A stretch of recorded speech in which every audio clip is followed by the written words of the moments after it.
More than 1,000 boat people have made it across the English Channel last Saturday alone, showing the magnitude of the potential people movement that is now out of control. And yes, here in Australia, we've managed to stop illegal arrivals by boat, or at least coalition governments have, but we've still got almost 100,000 people in this country with outstanding legal claims, most of them rejected as asylum seekers but refusing to leave. Many of them former boat arrivals from Labor's time, plus tens of thousands who've come legally on temporary visas to study or as tourists, only to subsequently try and claim asylum once in Australia. In Britain, the BBC reports 1,195 people arrived on Saturday, May 31, in 19 small boats. So far this year, almost 15,000 people have crossed the Channel to claim asylum in Britain. Now, that's up 42% on last year and up 95% for the same period in 2023. At the beginning of the year in Britain, there were some 38,000 asylum seekers, all accommodated in more than 200 hotels across the country, with a recent government report estimating the cost of housing these asylum seekers at some £15 billion, so over 30 billion Australian dollars over the decade. Not only is the cost horrendous, but illegal migrants feed into other social problems and exacerbate a sense that society's spinning out of control. Part of the problem in Britain is activist lawyers and judges who make it almost impossible for people to be deported. But a far bigger obstacle is the European Convention on Human Rights, which both sides of politics in the UK are reluctant to abrogate, even though it's this that's frustrated the previous Conservative government's plan to ship boat people to Rwanda for processing. Now, when that idea, the Rwanda plan, was conceived, it was supposed to be Britain's version of our offshore processing in Nauru. But there is more to this mess, and that's the interplay in all of this with the UN Convention on Refugees. The 1951 UN Convention on Refugees was meant to deal with people temporarily displaced from their homelands in the wake of the Second World War. And it's now, though, being gamed by economic would-be migrants.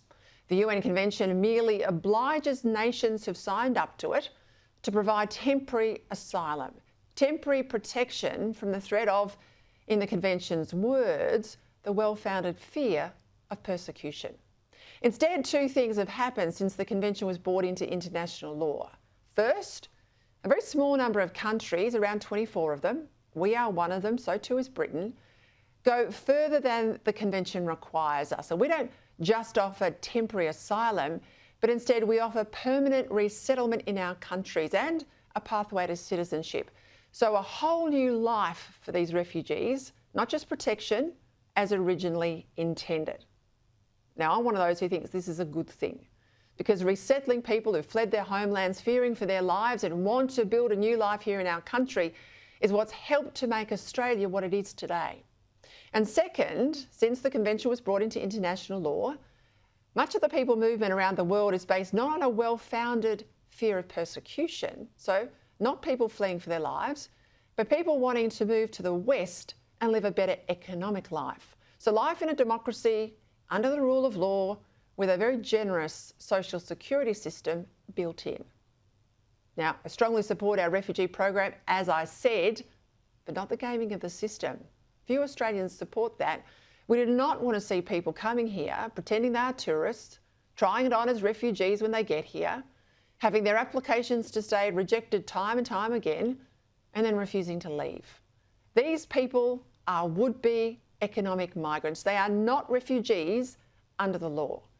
And they often make convenient claims such as, I've just converted to Christianity, they say, or I am gay, to avoid being sent back to repressive Muslim countries.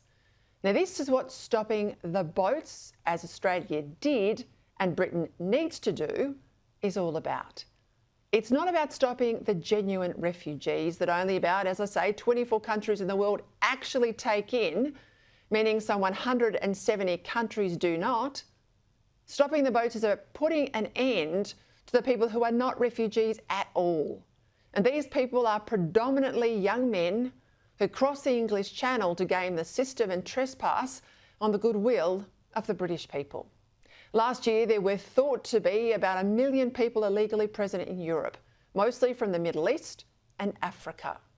Over the term of the Biden administration, some 10 million people are thought to have entered the United States illegally across the southern border.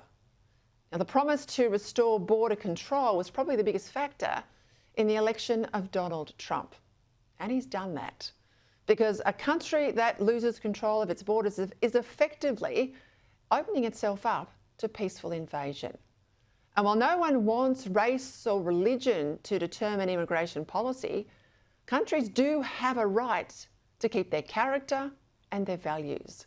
As John Howard famously said in the 2001 election campaign, we will decide who comes to this country in the circumstances under which they come. But given the scale of people movement around the world, it's not enough just to have stopped illegal migration by boat. The legal system shouldn't let people string out asylum claims, more or less indefinitely. And this is where we in Australia must have change to our system. Just one application, one review of that decision, that's it. If you're not successful, you're out. No longer should we allow people 6 or 7 legal appeals and stays of 10 years or more, courtesy of the Australian taxpayer, to wait out the decision. Sovereign borders means, or did mean under Tony Abbott and John Howard, that people who have lost their asylum claims should face swift deportation. And this matters because we do not want to end up like Britain. And while they might not be coming in boats for the moment, we are just as susceptible via air traffic. It's why countries like ours, with about 2 million people here, right now, temporarily here, on visas, it's why countries like ours have to be careful about who we let in and, if we don't want them, the likelihood of sending them home. It's why we should change the law in this country to deny entry to anyone from any country that refuses to take back their citizens if we choose to deport them. Countries like Iran, Afghanistan, and a whole raft of others. It would be a real mistake for any Australian politician to get smug and think we have avoided the border chaos that's afflicting Britain. We had it once, and we could just as easily have it again if we are complacent, because the price of ongoing security is eternal and constant vigilance.